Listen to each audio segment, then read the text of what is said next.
Hello, my name is Marcus. I'm the compiler of a collection of therapy quotes entitled Psychoanalytic Self-Awareness Quotes. This is TQ 45, therapy quote number 45. There was never yet an uninteresting life. Such a thing is an impossibility. Inside of the dullest exterior, there is a tragedy, a comedy, and a drama. I just recently came across this quote and I thought I'd add it to the collection. I remember Melanie Klein said in an earlier quote, everyone lives in two worlds. There's the exterior world and there's the interior world. And I thought this quote is a nice reminder of that, to have compassion for everybody. And it adds to previous quotes that are more well known. Like one says, if you knew a person's childhood and what they went through, if you saw some of that, if you knew their, quote, secret history, you'd have compassion for everyone, or have compassion for everyone, basically. Another one says, be kind, because everyone they have their personal journeys and things. So that this quote says that no matter what you see on the outside, remember that on the inside, everyone has a tragedy.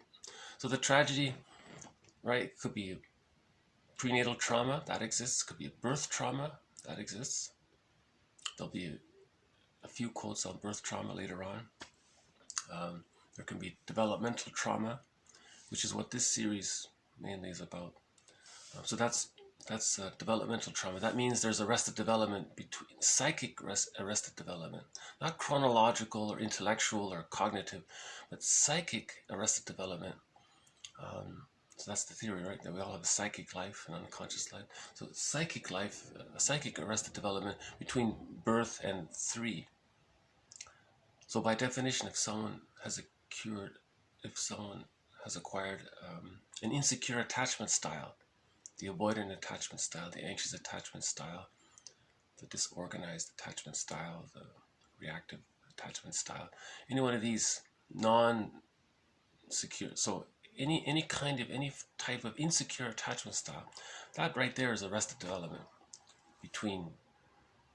usually between a few months of age and around 2, something like that. Bergler has a quote: neurotics are psychically aged around 1. A person with a narcissistic pattern, he's psychically aged at 1, because the image of the self and the image of the other are fused. Right? Hold on. I'll pause for a minute. The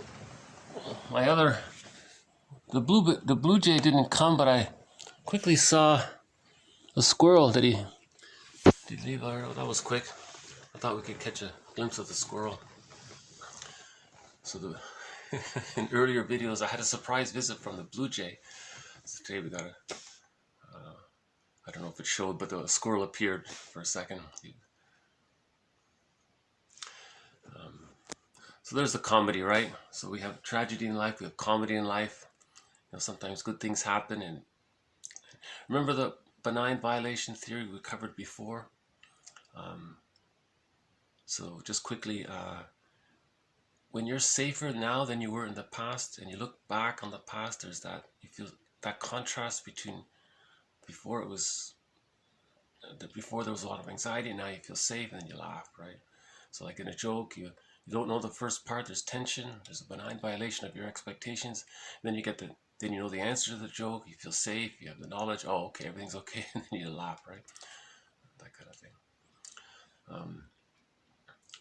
So yeah, this comedy part, it's like that. Maybe you look back on your life and you laugh at certain things. Elders or tradition. Not olders, elders, right? Michael Mead said, we need more elders, not, we have a lot of olders, but what we really need is more elders. So, and if you see an elder, they tend to be quite wise, and with that, they traditionally laugh a lot, I think, at certain things. Oh, there's the squirrel. Okay, we'll just forget about the squirrel. So yeah, like Lao Tzu is a good example of an elder. He had these koans, these poetic koans, and you read one of his poems and you go, oh wow, you suddenly calm down. That's something an elder would do. He's the guy that has whole object relations and understands things, and he sees the third side of the coin, right? So he's above the two sides or something like that, or he's integrated the two sides, not above. He's integrated the two sides, right? And any of these older philosophers, I think we could say they were elders, and still to this day they're teaching us, right? So there's the tragedy in life. There's comedy in life. That maybe just generally refers to the good times we have. Maybe we didn't realize it, but we did have some good times. And when we look back at old videos, we realized we were happy. We didn't know we were happy. It was delayed onset of happiness. So there's comedy in life. And then he says that inside everybody there's a drama in life. So it continues, I'm sure even the elder is continuing his journey, moving on to the next challenge kind of thing. So, yeah, as Robert Bly says, once more, there was never yet an uninteresting life. Such a thing is an impossibility. Inside of the dullest exterior, there's a tragedy, a comedy, and the drama. Mark Twain.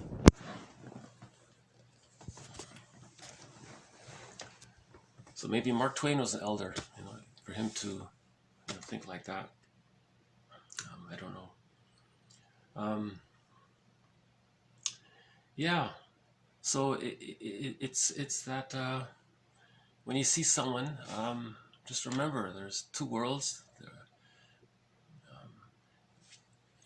The comedies,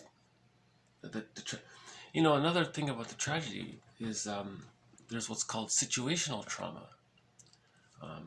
In the last video, we took some phrases. I quoted some phrases from Philip Bromberg's book about trauma, and he has a whole list of them. If you haven't seen it, I recommend yesterday's videos.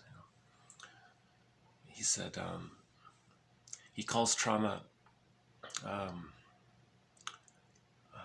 an emotional tsunami, right? Just as an actual tsunami can cause the loss of life, an emotional tsunami can cause the loss of feeling life, emotional life, alexithymia. Right? You don't know what you're feeling, but there's a numbness in there. One of the quotes said, "There's a anesthesia of the interpersonal field." There's an anesthesia of the interpersonal. So trauma causes that numbness inside, right? So that's another tragedy, right? So the main tragedies are prenatal trauma, birth trauma, developmental trauma. Part of developmental trauma, some people say it's when there's too much scheduling for the baby. The baby's not hungry, but you say no time to eat, you have to eat anyways. So you're denying the person's feeling. Some regard that as a kind of that kind of gaslighting. No, you're not hungry. You're hungry. Here, eat, or something. And the baby's forced to eat, and he's vomiting and all this. And mother keeps at it. No, you eat. This is schedule. You gotta follow. Or when the child maybe if he is hungry, no, you're not hungry. So all this gaslighting that some moms do, like they're misguided because they read some faulty book somewhere or something. That kind of forced scheduling of the feeding. Some regard that as a developmental trauma. Ideally, there's an attunement. The mother is in tune to what the baby's feeling, and she can meet the needs in time, right? So the baby has the cue, the mother understands it, and everything's provided. I think there are a few quotes coming up about this topic. So there's the all these different traumas. And someone said, after, and of course there are traumas. See, most of the traumas take place when the baby's so vulnerable and the ego hasn't formed. Like the ego hasn't developed, so it can't absorb the impact of any kind of suddenness, any kind of emotional tsunami, right? And then you're stuck with the after effects, the shadow of the tsunami, as Bromberg says. And that's part of the trauma, to deal with the after effects of the trauma. And as we master our trauma, we can start to lighten up, and there's maybe some comedy involved, right? So I think now the squirrel should come. Now would be a good moment for the squirrel to pop up and do one of his little antics and running around looking for something. Boy, these squirrels are quick. They're lightning fast, my goodness. And the birds too, they're so quick. I once saw the blue jay when I wasn't making the video. He was flopping like a hummingbird, It was so quick. Well, thank you, Mark Twain. That's a great quote. I really like that quote. I'm sure a lot of other people like it. Once more. There was never yet an uninteresting life. You see, that right there, everyone has a valuable life, an interesting life, right? Everyone's life has dignity. Such a thing is impossible. Inside of the dullest exterior, there is a tragedy, a comedy, and the drama. Mark Twain. Okay, so this has been TQ 45. Thank you. See you next time.